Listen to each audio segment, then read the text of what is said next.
कहिए दोस्तों, कैसे हैं आप लोग। जी हाँ दोस्तों, आज हम आपके लिए लेके आए हैं यूपी डीएलएड यानी कि यूपी की पीटीसी एडमिशन किस तरीके से आप फॉर्म भर सकते हैं, कैसे भर सकते हैं, इसका ऑनलाइन किस तरीके से कर सकते हैं और फॉर्म को किस तरीके से प्रिंट करना है, इसमें कोई संशोधन कर सकते हैं कि नहीं कर सकते हैं, फॉर्म सबमिट होने के बाद क्या करना है।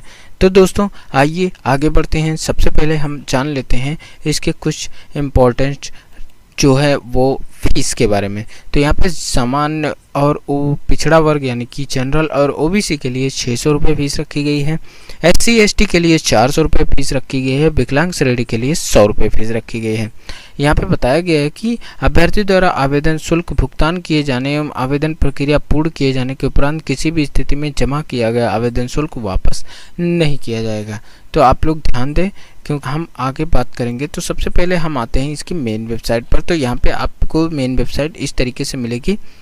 डीएलएड पूर्व प्रचलित नाम बीटीसी प्रशिक्षण परीक्षा नियामक प्राधिकरण उत्तर प्रदेश। तो इसको स्क्रॉल करेंगे। स्क्रॉल करने के बाद आपको यहाँ पे यूपी डीएलएड एडमिशन प्रोसेस यहाँ पे मिल जाएगा। इस पर आप क्लिक करेंगे। जैसे ही आप क्लिक करते हैं, क्लिक करने के बाद आपको यहाँ पे मिलेगा। तो इसकी डेट एक्सटेंडेड की गई है। फॉर्म चालू हुआ था 15 जून 2022 को और इसका लास्ट डेट बढ़ाकर अब 25 जुलाई 2022 कर दिया गया है। तो लास्ट डेट 25 जुलाई 2022 है कैंडिडेट रजिस्ट्रेशन का और लास्ट डेट फीस सबमिशन का आप 26 जुलाई तक फीस सबमिट कर सकते हैं और final submit complete print out निकालने का आपको 27 जुलाई तक डेट दिया गया है। तो अब इसके कुछ डिटेल में बात करते हैं। फीस हमने आपको बता दी। सिग्नेचर आपको दिखा देते हैं। सिग्नेचर आपको इस तरीके से करना है, सिग्नेचर और फोटो। तो आप यहाँ पे देख सकते हैं जो आपकी फ़ोटो रहेगी वो 20 KB होनी चाहिए और आपकी जो साइन होगी वो आपको 2 KB से 10 KB के बीच में रखना है। तो यहाँ पे ये फ़ोटो और सिग्नेचर की बात हो गई। अब आपको फॉर्म कैसे फिल करना है। तो यहाँ पे आपको सबसे पहले कैंडिडेट रजिस्ट्रेशन पर क्लिक करना है। जैसे ही आप कैंडिडेट रजिस्ट्रेशन पर क्लिक करते हैं, क्लिक करने के बाद आप देख सकते हैं इस तरीके का आपको पूरा डिटेल मिलेगा। यहाँ पे फीस भी बताई गई है। जितने भी इनके इंस्ट्रक्शन है, प्रोसीजर है, वो आपको दिखाई गए हैं किस तरीके से आपको फीस पेमेंट करना है, फॉर्म को फिल करना है। उसके बाद आपको नीचे आना है। इस तरीके से यहाँ पे आपको चेक मार्क करना है। चेक मार्क करने के बाद पेज थोड़ा फ्रेश होगा और इसके बाद पंजीकरण के लिए यहाँ क्लिक करें।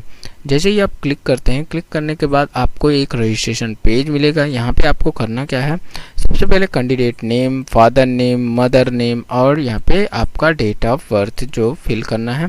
डेट ऑफ बर्थ का फॉर्मेट डे मंथ ईयर में रहेगा।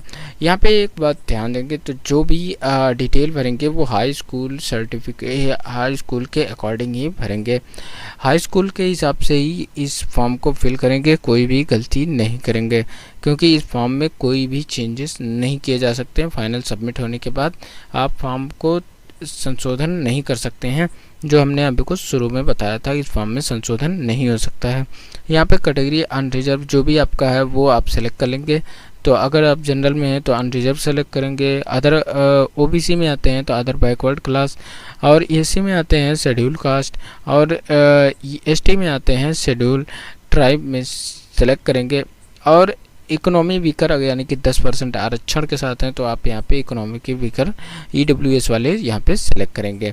इसके बाद आपको सब कैटेगरी यहाँ पे सेलेक्ट कर लेनी है। अगर आप डिसेबिलिटी है आपके अंदर तो वो आप यहाँ पे सेलेक्ट कर सकते हैं किस तरीके की डिसेबिलिटी यानी विकलांगता है। Visual important, hearing, orthopaedic, freedom fight और एनी एक्स आर्मी सर्विसमैन सर्व, और अगर नहीं है तो आप एनए कर देंगे। एनए करने के बाद आपको यहाँ पे सिंपली सेलेक्ट कर लेना है एनए। इसके बाद अगर नहीं है तो सेलेक्ट करना है। इसके बाद आपका जो जेंडर पड़ता है वो जेंडर सेलेक्ट कर लेंगे। सेलेक्ट करने के बाद आपको अपना प्रॉपर ईमेल आईडी और मोबाइल नंबर देना है। याद रहे कि जो मेल आईडी और मोबाइल नंबर आप देंगे वो चालू होना चाहिए क्योंकि आपका जो रजिस्ट्रेशन और ओटीपी जाएगा वो इन्हीं दोनों पे जाएगा। रजिस्ट्रेशन नंबर आपका मोबाइल पे जाता है और ईमेल आईडी पे आपका पासवर्ड जाता है। तो यहाँ पे आप इसे ध्यान से केयरफुली भरेंगे जो आपका ईमेल आईडी चल रहा हो। स्पेलिंग आप आप ध्यान, फॉर्म को भरते समय आपको बिल्कुल भी घबराना नहीं है, बल्कि यहाँ पे आपको आसानी से फॉर्म को फिल करना है बहुत ही रिलैक्स होकर। और यहाँ पे सबसे पहले आपको ग्रेजुएशन का डिटेल यहाँ पे फिल करना होगा।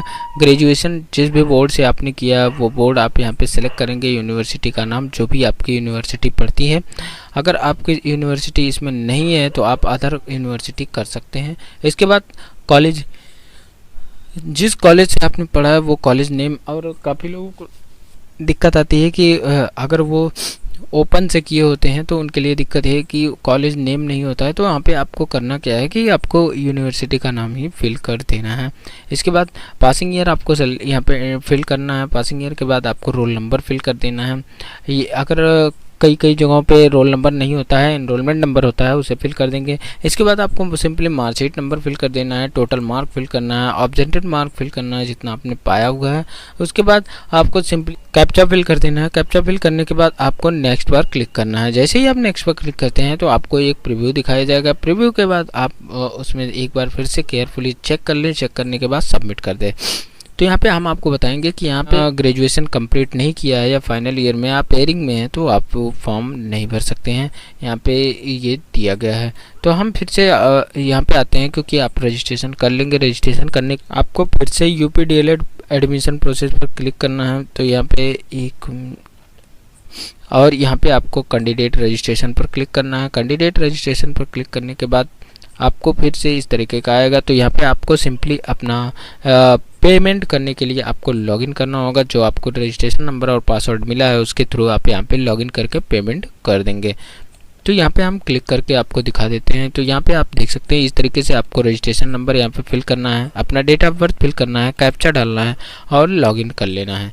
जैसे ही आप लॉगिन करते हैं, लॉगिन करने के बाद आपको फीस पेमेंट पूछेगा तो आप फीस पेमेंट कर देंगे। फीस पेमेंट करने के बाद सिंपली आपको पेमेंट करने के बाद नेक्स्ट स्टेप पर जाते हैं। अगर आपका पेमेंट शो नहीं होता है तो आपको एक बार फिर से लॉगिन करना होगा। लॉगिन करने के बाद पेमेंट पर फिर से क्लिक करेंगे तो आपका पेमेंट डन हो जाएगा। इसके बाद आपको सबमिट रजिस्ट्रेशन पार्ट 2 पर क्लिक करना है। यहाँ पर क्लिक करने के बाद आपको एजुकेशन डिटेल पूरा फिल कर देनी है, जो भी आपके कम्युनिकेशन एड्रेस वगैरह है, ये सारी चीज़ें यहाँ पे फिल करनी होंगी। बहुत ही आसान फॉर्म है, सिंपल है, बस आपको घबराना नहीं है। इसके बाद आपको यहाँ पे अपलोड फोटोग्राफ एंड सिग्नेचर पर क्लिक करना है।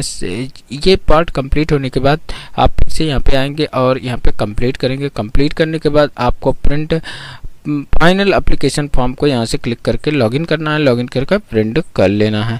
तो अगर आपको इसमें कोई दिक्कत है, कहीं पे कोई समस्या आती है तो आप हमें कमेंट करके बता सकते हैं। और हाँ, फॉर्म को पूरा केयरफुली भरें क्योंकि इस फॉर्म में कोई संशोधन नहीं दिया गया है। तो आशा करता हूँ कि आपको इस वीडियो में लगभग सारी जानकारी मिल गई होगी। तो आज के लिए बस इतना ही। धन्यवाद, नमस्कार, आपका दिन शुभ हो। जय हिंद, जय भारत।